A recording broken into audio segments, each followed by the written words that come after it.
When I first reached out to the private investigator, I wasn't sure what I truly wanted. Maybe closure, maybe punishment, or perhaps forgiveness that I hadn't earned. It had been 3 years since I last saw Daniel, my ex-husband, the man I had betrayed. The guilt had never left me, even though I'd tried to bury it under the noise of a new life that never quite felt real. Daniel had been everything a person could ask for. Kind, patient, and loyal in ways that used to make me feel unworthy. And maybe that's why I ruined it. I convinced myself that his calm meant he didn't care, that his love had grown dull. When someone new at work started showing interest, I mistook attention for passion. It didn't take long for my secret to spill into the light, and when it did, Daniel left without a word. No arguments. No accusations. Just a quiet departure that hurt far more than any fight could. Years later, that silence haunted me. I didn't want to win him back. I knew I had lost that right, but I needed to know if he was okay. I wanted to believe he had rebuilt his life. So, I hired a private investigator named Mark, a quiet man with sharp eyes who promised results within a week. I told him I just needed to know if Daniel was happy, if he had moved on. Mark didn't ask why. He just nodded and began his work. The first few days felt endless. Every hour dragged by, my mind filled with memories of the life I had thrown away. I remembered the mornings Daniel would make coffee for both of us, even when we'd fought the night before. I remembered how he used to wait for me by the window when I came home late, pretending not to worry. And I remembered the last look in his eyes when he found out the truth. No rage, just heartbreak. On the 6th day, Mark called and said he had what I asked for. I met him at a small cafe downtown. He placed a folder on the table, worn from handling, and slid it toward me. My hands trembled as I opened it. There were photos, Daniel walking in a park, sitting by a lake, helping an older man load groceries into a car. In one photo, he was smiling. For a brief moment, I felt relief wash over me. He looked peaceful. But then Mark spoke. He's been living in a small town 2 hours away. Works as a volunteer at a community center. Doesn't talk much about his past, he said softly. I nodded, unsure of what to say. Then he hesitated. There's something else. I think you should know. My heart sank instantly. What is it? I asked. Mark pulled out another envelope and handed it to me.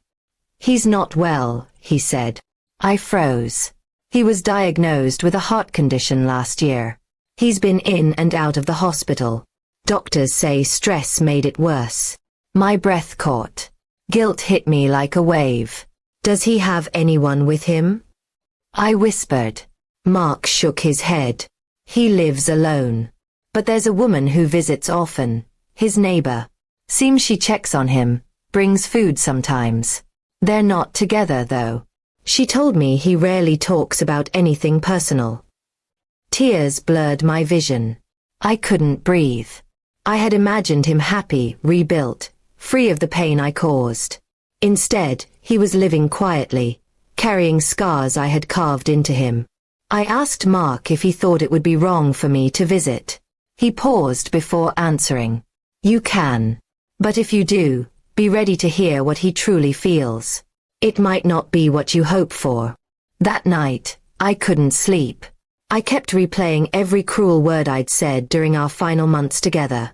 Every lie. Every moment I chose someone else over him. The next morning, I decided to go. Not to ask for forgiveness, but to say sorry in person, no matter how late it was.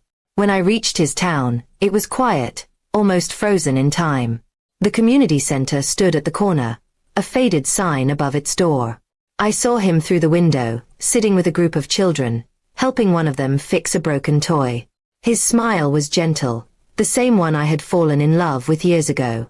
I stayed outside watching, afraid to disturb the peace he had built. After an hour, I gathered my courage and stepped inside. He looked up, and for a second, I saw recognition in his eyes. Then came a look of calm, not anger or surprise. Hi, Daniel, I said quietly. He didn't respond right away, just studied me carefully. Finally, he said, You didn't need to come. His voice was tired, but not cold. I tried to explain, to tell him how sorry I was, how I'd thought of him every day. But he stopped me gently. You don't need to carry this forever, he said. I forgave you a long time ago. I just couldn't stay where everything reminded me of what we lost. His words broke me more than any accusation could.